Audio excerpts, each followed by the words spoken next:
தலைவலியால் நம்ம அவதிப்படும்போது ஏதோ நம்ம வந்து ஒரு லெமன் டீ குடிக்கிறோம், அல்லது அந்த நேரத்தில் நமக்கு வந்து மலம் கழிக்கிற உணர்வு வருதுன்னு வச்சுக்கோங்க.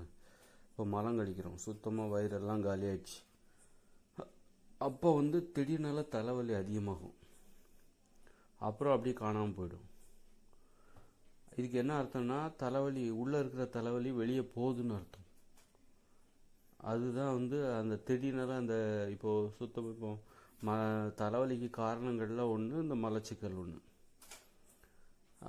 அப்போ மலச்சிக்கலால் அவதிப்படும் போது தலை வலிக்கும் போது நல்லா மலம் கழிக்கிற உணர்வு வருது. நல்ல மலம் கழிச்சாச்சு, ஃபுல்லாக வயிறு ஃபுல்லாக காலி ஆயிடுச்சு, மலம் கழிச்சாச்சு அப்படின்னா திடீர்னால அந்த தலைவலி அதிகமாகும்.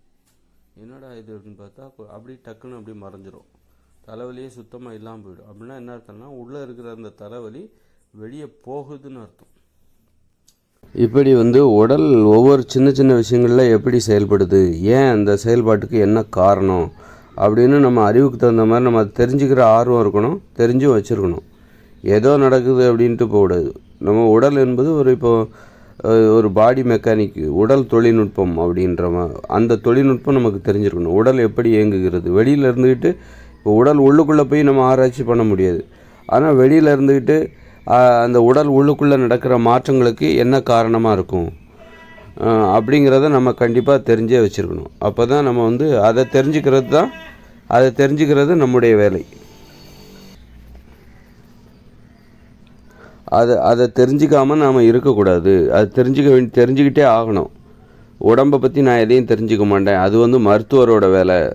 நான் ஏதாவது உடம்பு சரியில்லைன்னா நான் மருத்துவர்கிட்ட பணம் கொடுப்பேன், அவர் அதை பார்த்துப்பார்.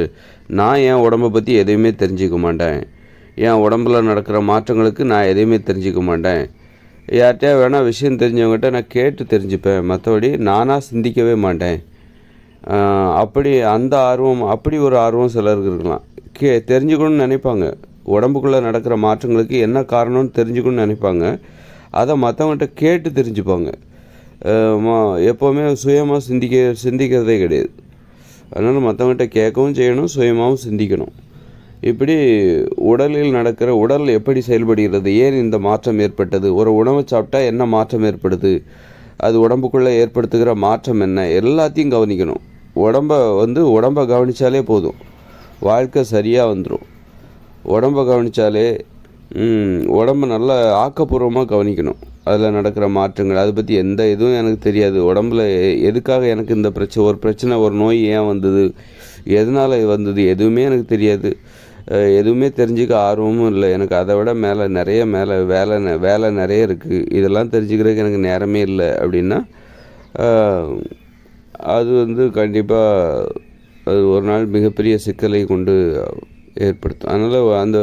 அதனால் நாம் ஒரு வண்டி வச்சுருக்கோம் அப்படின்னா கூட, அந்த வண்டியில் ஒரு 2 வீலர் வச்சுருக்குறோம், ஏதோ ஒரு கார் வச்சுருக்கோம், சைக்கிள் வச்சுருக்கோம்னா அதில் உள்ள பிரச்சனைகளை அதுக்கு என்ன காரணம் அப்படிங்கிறத நம்ம கொஞ்சம் தெரிஞ்சு வச்சுக்கணும். அப்போ தான் அதுக்கு தகுந்த மாதிரி அந்த வண்டியை ஒழுங்காக ஓட்ட முடியும். அது மாதிரி தான் நம்ம உடம்பை நம்ம வந்து உடம்பில் நடக்கிற மாற்றங்களுக்கு என்ன காரணம், சின்ன சின்ன மாற்றங்களுக்கு என்ன காரணமாக இருக்கும் அப்படிங்கிறத நம்ம தெரிஞ்சுக்கணும். ஒரு உணவு சாப்பிட்டா என்னென்ன விளைவுகள் ஏற்படும், எந்த உணவை சாப்பிட்ணும், எப்போ சாப்பிட்ணும், இந்த உணவை எப்போ சாப்பிட்ணும், இது ஒரு மாற்றம், அதாவது ஒரு பிரச்சனை வந்ததுன்னா அதுக்கு என்ன காரணங்கிறதெல்லாம் எல்லாத்தையுமே தெரிஞ்சு வச்சு தான் அப்போ தான் உடம்பை வந்து ஒழுங்காக வச்சுக்க முடியும்.